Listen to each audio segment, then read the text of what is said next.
कहने को तो इस देश में गंगा जमुनी तहजीब है, सालों से हिंदू मुसलमान साथ रहते हैं। तो भाई मुसलमानों को तो खुद सामने आकर कहना चाहिए कि भाई रंग लग ही गया तो क्या हो गया। ऐसा कितने ही मुसलमान होते हैं जो होली खेलते हैं, लेकिन पॉलिटिक्स के चक्कर में जो है ना, कई बार दिमाग में इतना जहर भर देते हैं लोग कि कई मुसलमानों को यह भी लग रहा है बाप रे बाप, सही में हमको टारगेट किया जा रहा है। दूसरी तरफ आप देखिए, वक्फ संशोधन बिल के खिलाफ मचे बवाल के बीच वक्फ की संपत्ति पर दावे का नया मामला आ गया। वक्फ की प्रॉपर्टी की लिस्ट इतनी तेजी से लंबी हो रही है कि ऐसा लग रहा है जैसे अगली होली तक तो पूरे देश की वक्फ की प्रॉपर्टी, पूरा देश ही वक्फ की प्रॉपर्टी घोषित हो जाएगा। क्योंकि अभी तक तो सभी को यही पता है कि देश में रेलवे और आर्मी के बाद सबसे ज्यादा जमीन वक्फ बोर्ड के पास है। लेकिन आए दिन कोई ना कोई मुस्लिम नेता या मौलवी वक्फ की संपत्ति को लेकर अपने दावे ठोक देता है। ना पेपर है, ना कोई सबूत है, बस मुंह उठाया और वक्फ की संपत्ति करार दे दिया। भाई चाहे वो राष्ट्रपति भवन हो, भाई उसको बोल चुके कि वक्फ की जमीन पर है। देश की नई संसद की बिल्डिंग को पे दावा ठोक दिया। यहां तक कि प्रयागराज में हुए महाकुंभ की जमीन पर भी वक्फ के होने का दावा ठोका जा चुका है। अब इस लिस्ट में एक नया नाम जुड़ गया है, ईडन गार्डन्स का। देश के सबसे पुराने क्रिकेट स्टेडियम में से एक ईडन गार्डन पर अब दावा किया गया है। असदुद्दीन ओवैसी के नेता इमरान सोलंकी ने दावा किया है। इमरान सोलंकी ने न सिर्फ यह दावा किया कि ईडन गार्डन वक्फ बोर्ड की जमीन पर बना है, बल्कि यह दावा भी कर दिया कि राज्य की ममता सरकार इसका किराया भी देती है। सुनिए इमरान सोलंकी ने क्या कहा, उसके बाद बताऊंगा किसने इमरान सोलंकी से ईडन गार्डन्स के कागजात मांग लिए। सामने है सर, मैडम डेटा सामने है। 8,000 जो स्टेट है वो इंक्रोच हो चुका ऑलरेडी। बंगाल हम जहां खड़े हैं, फोर्ट विलियम वक्फ का है, ईडन गार्डन वक्फ बोर्ड में वक्फ स्टेट में आता है। तो यहाँ का जो रेंट है ना मंथली, वो 169 रुपीज शायद है। 105 प्रॉपर्टी हमारी पार्कशीट में है। जो वक्फ का लॉ है, आप 6 मंथ से अपने पास रख नहीं सकते हैं। आपको वक्फ मुस्लिम मुतौली में देना पड़ेगा आपको, वो सालों साल से पड़ी हुई है। तो ये बोलने वाला कोई नहीं है। अब हम बोलेंगे, आप देखिएगा काम भी होगा। हाँ, ये 2595 जो एकड़ जमीन है ना, वो पूरी वक्फ की है इस तरफ की। ईडन गार्डन्स पर दावे के मामले में वक्फ बोर्ड की तरफ से कोई बयान सामने नहीं आया है। अभी तो यह दावा AIMIM की पार्टी की तरफ से किया जा रहा है। निशाने पर बीजेपी नहीं है, बल्कि इस बार AIMIM के निशाने पर बंगाल की ममता सरकार है। AIMIM नेता इमरान सोलंकी के मुताबिक ममता बनर्जी की सरकार ने आज तक कोई एक्शन नहीं किया, इसलिए वक्फ की प्रॉपर्टी पर जो कब्जा हुआ है वो बंगाल में किसी भी बीजेपी शासित राज्य से ज्यादा है। अब इसे ओवैसी की पार्टी की मजबूरी ही कहेंगे कि बंगाल में पैर जमाने के लिए ममता बनर्जी का विरोध करना पड़ रहा है और बीजेपी को लेकर बैलेंस बनाना पड़ रहा है। हालांकि सवाल उठाए हैं तो सबूत भी देने होंगे। ईडन गार्डन्स पर पिछले 27 साल से खेल रहे इंटरनेशनल क्रिकेटर अशोक डिंडा ने AIMIM से कागज मांग ली। बोले कागज कहां है, दिखाओ ना। 27 साल ईडन गार्डन्स के साथ जुड़ा हुआ हूँ, बहुत सारे मैचेस खेला। मुझे जितना मालूम है वहाँ का वो फोर्ट विलियम का अंडर में है। ये इवन पूरा जो मैदान है ये पूरा फोर्ट विलियम का अंडर में है और उन्हीं के ही अंडर में है, आर्मी के अंडर में ही है।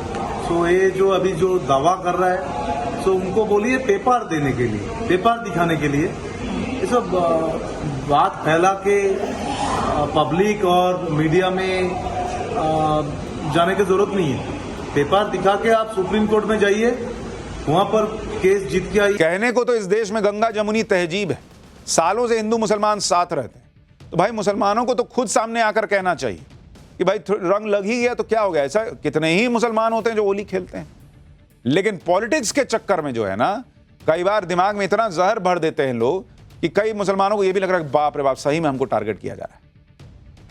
दूसरी तरफ आप देखिए, वक्फ संशोधन बिल के खिलाफ मचे बवाल के बीच वक्फ की संपत्ति पर दावे का नया मामला आ गया। वक्फ की प्रॉपर्टी की लिस्ट इतनी तेजी से लंबी हो रही है कि ऐसा लग रहा है जैसे अगली होली तक तो पूरे देश की वक्फ की प्रॉपर्टी, पूरा देश ही वक्फ की प्रॉपर्टी घोषित हो जाएगा। क्योंकि अभी तक तो सभी को यही पता है कि देश में रेलवे और आर्मी के बाद सबसे ज्यादा जमीन वक्फ बोर्ड के पास है। लेकिन आए दिन कोई ना कोई मुस्लिम नेता या मौलवी वक्फ की संपत्ति को लेकर अपने दावे ठोक देता है। ना पेपर है, ना कोई सबूत है, बस मुंह उठाया और वक्फ की संपत्ति करार दे दिया। भाई चाहे वो राष्ट्रपति भवन हो, भाई उसको बोल चुके कि वक्फ की जमीन पर है। देश की नई संसद की बिल्डिंग को पे दावा ठोक दिया। यहां तक कि प्रयागराज में हुए महाकुंभ की जमीन पर भी वक्फ के होने का दावा ठोका जा चुका है। अब इस लिस्ट में एक नया नाम जुड़ गया है, ईडन गार्डन्स का। देश के सबसे पुराने क्रिकेट स्टेडियम में से एक ईडन गार्डन पर अब दावा किया गया है। असदुद्दीन ओवैसी के नेता इमरान सोलंकी ने दावा किया है। इमरान सोलंकी ने न सिर्फ यह दावा किया कि ईडन गार्डन वक्फ बोर्ड की जमीन पर बना है, बल्कि यह दावा भी कर दिया कि राज्य की ममता सरकार इसका किराया भी देती है। सुनिए इमरान सोलंकी ने क्या कहा, उसके बाद बताऊंगा किसने इमरान सोलंकी से ईडन गार्डन्स के कागजात मांग लिए। सामने ऐसा मैडम डेटा सामने 8,000 जो स्टेट है वो इंक्रोच हो चुका ऑलरेडी। बंगाल आप ये हम जहां खड़े हैं फोर्ट विलियम वक्फ का है, ईडन गार्डन वक्फ बोर्ड में वक्फ स्टेट में आता है। तो यहाँ का जो रेंट है ना मंथली वो 169 रुपीज शायद है। 105 प्रॉपर्टी हमारी पार्कशीट में है। जो वक्फ का लॉ है आप 6 मंथ अपने पास रख नहीं सकते हैं। आपको वक्फ मुस्लिम मुतौली माह देना पड़ेगा आपको, वो सालों साल से पड़ी हुई है। तो ये बोलने वाला कोई नहीं है। अब हम बोलेंगे, आप देखिएगा काम भी होगा। हाँ, ये 2595 जो एकड़ जमीन है ना वो पूरी वक्फ की है इस तरफ की। ईडन गार्डन्स पर दावे के मामले में वक्फ बोर्ड की तरफ से कोई बयान सामने नहीं आया। अभी तो यह दावा AIMIM की पार्टी की तरफ से किया जा रहा है। निशाने पर बीजेपी नहीं है, बल्कि इस बार AIMIM के निशाने पर बंगाल की ममता सरकार है। AIMIM नेता इमरान सोलंकी के मुताबिक ममता बनर्जी की सरकार ने आज तक कोई एक्शन नहीं किया, इसलिए वक्फ की प्रॉपर्टी पर जो कब्जा हुआ है वो बंगाल में किसी भी बीजेपी शासित राज्य से ज्यादा है। अब इसे ओवैसी की पार्टी की मजबूरी ही कहेंगे कि बंगाल में पैर जमाने के लिए ममता बनर्जी का विरोध करना पड़ रहा है और बीजेपी को लेकर बैलेंस बनाना पड़ रहा है। हालांकि सवाल उठाए हैं तो सबूत भी देने होंगे। ईडन गार्डन्स पर पिछले 27 साल से खेल रहे इंटरनेशनल क्रिकेटर अशोक डिंडा ने AIMIM से कागज मांग ली।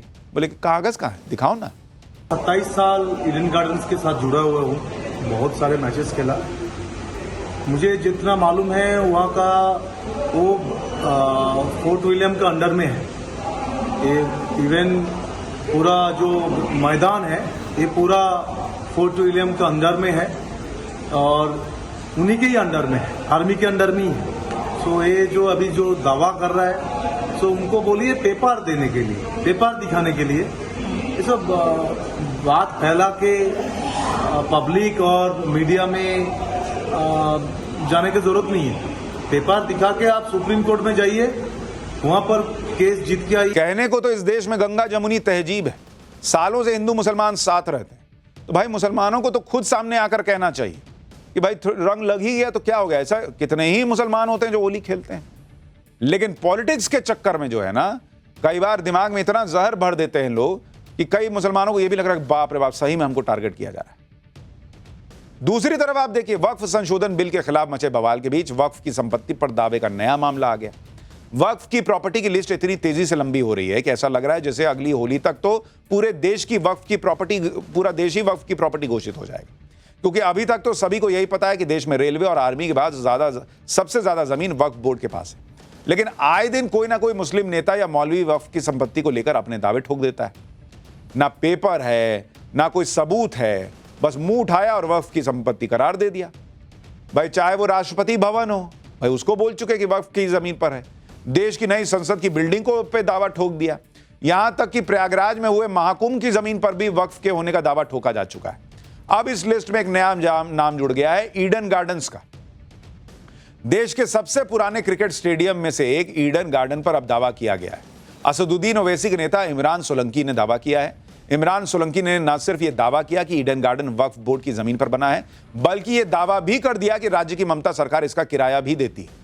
सुनिए इमरान सोलंकी ने क्या कहा, उसके बाद बताऊंगा किसने इमरान सोलंकी से ईडन गार्डन्स के कागजात मांग लिए।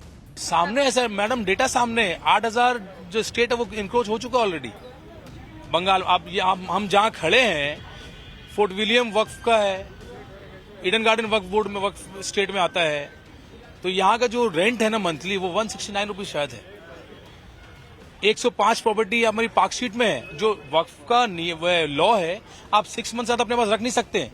आपको वक्फ मुस्लिम मुतौली माह देना पड़ेगा आपको, वो सालों साल से पड़ी हुई है।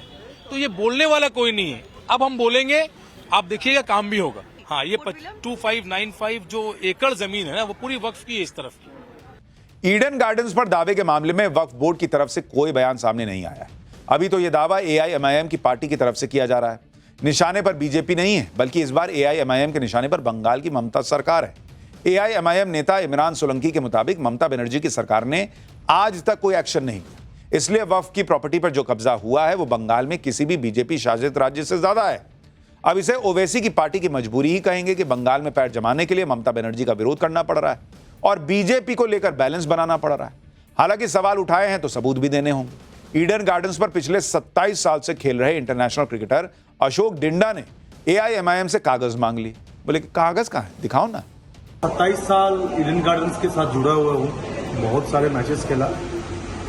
मुझे जितना मालूम है वहाँ का वो फोर्ट विलियम का अंडर में है। ये इवन पूरा जो मैदान है ये पूरा फोर्ट विलियम का अंडर में है और उन्हीं के ही अंडर में है, आर्मी के अंडर में ही है। सो ये जो अभी जो दावा कर रहा है सो उनको बोलिए पेपर देने के लिए, पेपर दिखाने के लिए। ये सब बात फैला के पब्लिक और मीडिया में जाने की जरूरत नहीं है। पेपर दिखा के आप सुप्रीम कोर्ट में जाइए, वहां पर केस जीत के आइए।